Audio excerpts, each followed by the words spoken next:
ಎಲ್ಲರಿಗೂ ನಮಸ್ಕಾರ. ನನ್ನ ಹೆಸರು ಪ್ರಜ್ಞಾ ವಾಣಿಗೋರೆ ಕಾರ್ಕಳ. ನಾನಿವತ್ತು ಶ್ರಾವಣ ಮಾಸದ ಮಹತ್ವ ಇದರ ಬಗ್ಗೆ ಒಂದೆರಡು ಮಾತುಗಳನ್ನು ಹೇಳಲು ಇಷ್ಟಪಡ್ತೇನೆ. ಧರ್ಮಗ್ರಂಥಗಳಲ್ಲಿ ಹೇಳಿರೋ ಪ್ರಕಾರ ಶ್ರಾವಣ ಮಾಸವು ಅತ್ಯಂತ ಪವಿತ್ರವಾದ ಮಾಸ ಎಂದು ಹೇಳಲಾಗಿದೆ. ಹಿಂದೂಗಳ ಪವಿತ್ರ ವಿಶೇಷವಾದ ಮಾಸ ಇದಾಗಿದೆ. ಶ್ರಾವಣ ಮಾಸ ಬಂತೆಂದರೆ ಸಾಕು, ಹಬ್ಬಗಳ ಸರದಿ ನಮ್ಮ ಮುಂದೆ ಇರುತ್ತದೆ. ಶಿವನಿಗೆ ಪ್ರಿಯವಾದ ಮಾಸ ಕೂಡ ಈ ಶ್ರಾವಣ ಮಾಸ. ಆಷಾಢದಲ್ಲಿ ತವರಿಗೆ ಹೋದ ಹೆಂಗಳೆಯರು ಶ್ರಾವಣ ಮಾಸದಲ್ಲಿ ಹಿಂದಿರುಗುವುದು ಎಂಬ ವಾಡಿಕೆ ಮಾತಿದೆ. ಅದರಂತೆ ಆಷಾಢಕ್ಕೆ ಹೋದ ಹೂವುಗಳು ಕೂಡ ಶ್ರಾವಣಕ್ಕೆ ಬರುವುದೆಂಬ ಮಾತು ಕೂಡ ಇದೆ. ಎಲ್ಲೆಲ್ಲೂ ಹೂವುಗಳು ಅರಳಿದ ಸೌಂದರ್ಯ ಕಣ್ತಣಿಸುವಂತಿರುತ್ತದೆ ಈ ಶ್ರಾವಣ ಮಾಸದಲ್ಲಿ.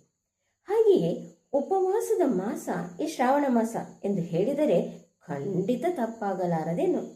ವಾರಕ್ಕೆ ತಕ್ಕಂತೆ ಪೂಜೆಯ ಸಂಭ್ರಮ ಎಲ್ಲರ ಮನೆ ಮಾತಾಗಿರುತ್ತದೆ. ಹಬ್ಬ ಬಂತೆಂದರೆ ಸಾಕು, ಹೆಂಗಳೆಯರ ಸಂಭ್ರಮ ಹೇಳತೀರದು.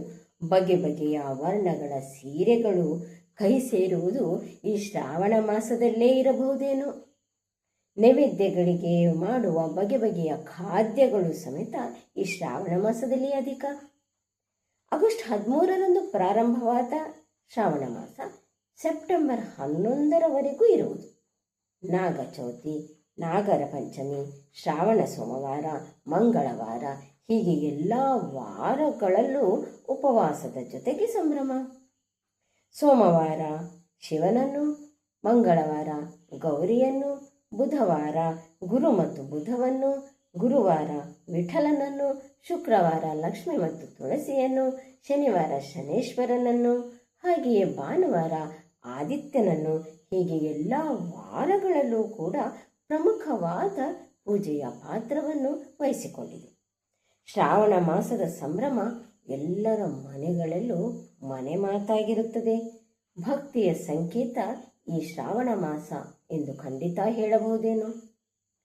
ಶ್ರಾವಣ ಮಾಸದಲ್ಲಿ ಜನರು ತಮ್ಮ ಇಷ್ಟ ದೇವರನ್ನು ಆರಾಧಿಸುವ ಜೊತೆಗೆ ಅನೇಕ ಕ್ಷೇತ್ರಗಳಿಗೆ ಹೋಗಿ ಸಲ್ಲಿಸುವ ಪೂಜೆಯೂ ಕೂಡ ಅಧಿಕವಾಗಿರುತ್ತದೆ.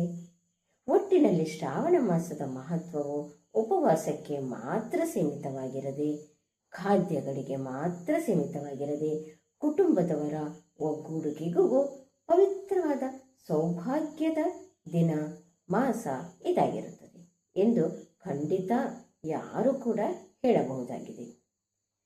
ಸ್ತೋತ್ರಗಳ ಪಠಣಗಳು ಅದರದೇ ಆದ ಮಹತ್ವವನ್ನು ಹೊಂದಿದೆ. ಎಲ್ಲರ ದೇವರ ಕೃಪೆಗೂ ಕೂಡ ಎಲ್ಲರ ಭಕ್ತರ ಮೇಲೆ ಈ ಶ್ರಾವಣ ಮಾಸ ಅನುಗ್ರಹವನ್ನು ಕೊಡಲಿ, ಎಲ್ಲರಿಗೂ ಶುಭವನ್ನು ಮಾಡಲಿ ಎಂದು ನನ್ನ ಕೋರಿಕೆ. ಅವಕಾಶಕ್ಕಾಗಿ ಧನ್ಯವಾದಗಳು.